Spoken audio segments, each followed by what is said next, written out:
శ్రీ సత్యసాయి జిల్లా హిందూపురంలో నియోజకవర్గ అభివృద్ధిపై సమావేశం నిర్వహించారు. ఈ సమావేశానికి హిందూపురం ఎమ్మెల్యే నందమూరి బాలకృష్ణ అధ్యక్షత వహించారు.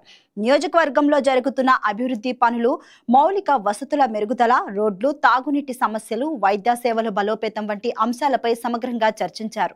ప్రతి గ్రామంలో పెండింగ్ లో ఉన్న అభివృద్ధి పనులను వేగవంతం చేయాలని అధికారులకు ఎమ్మెల్యే సూచనలు ఇచ్చారు. ప్రజల అవసరాలు తెలుసుకొని వాటికి అనుగుణంగా ప్రణాళికలు రూపొందించడమే తమ లక్ష్యమని ఎమ్మెల్యే బాలకృష్ణ తెలిపారు.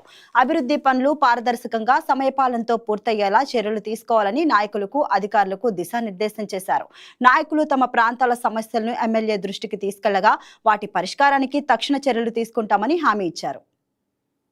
అందరి దృష్టి కూడా హిందూపురం మీదే ఉంది. మన సీఎం గారి దృష్టి కూడా హిందూపురం మీదే ఉంది. మొన్న నేను వెళ్ళి ఆయనతో మాట్లాడటం జరిగింది అసెంబ్లీలో. ఇక ముందు హిందూపురం అభివృద్ధి గురించి ఏమి చేయాలనేది ఒక రోడ్ మ్యాప్ వేసుకోవడం జరిగింది.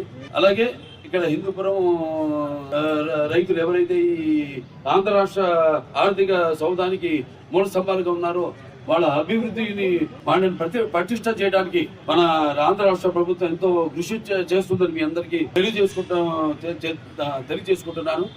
పోతున్న భవనంలో కూడా ఈ యొక్క ఏదైతే రెస్ట్ రూమ్స్ వచ్చిన వాళ్ళు ఊరికే ఎండ వానల్లో అట్లా కాకుండా వాళ్ళు సౌకర్యార్థం రెస్ట్ రూమ్స్ అయితేనేమి, అలాగే ఈ ఆప్షన్ ద్వారా వాళ్ళ పండించిన ఈ యొక్క పట్టుకుళ్ళకి అయితేనేవి మంచి ధర వచ్చే విధంగా ఈ మార్కెట్ కూడా స్థాపించడం జరిగింది. అప్పుడు చేసినప్పుడు కూడా మన ఈ ఏదైతే ఇప్పుడు ఈ యొక్క ఏదైతే ఈ బాధపడిపోయిందో భవనం, దీన్ని పునరుద్ధరించడం కోసం, కొత్త భవనం నిర్మించడం కోసం మన సమగ్ర సిల్క్ ద్వారా 4 కోట్ల రూపాయలు కేంద్రం నుంచి, అలాగే దాని మ్యాచింగ్ గా మన ఆంధ్ర రాష్ట్రం మరొక అదనంగా 4 కోట్లు, మొత్తం 8 కోట్ల రూపాయలతో ఈ యొక్క పట్టుకుళ్ళ యొక్క ఏదైతే ప్రొడక్ట్స్ ఉన్నాయో దీన్ని ప్రపంచ వ్యాప్తంగా, మన దేశమే కాదు ప్రపంచ వ్యాప్తంగా తెలుగు వాళ్ళు ఉన్నారు, మన వాళ్ళు చాలు మనకి ఈ యొక్క పట్టుకుళ్ళ వస్తువుల్ని ముందుకు తీసుకెళ్ళడానికి. అంటే నా అభిమానులు ఉన్నారు, ఇక్కడే కాదు మొత్తం ప్రపంచ వ్యాప్తంగా ఉన్నారు.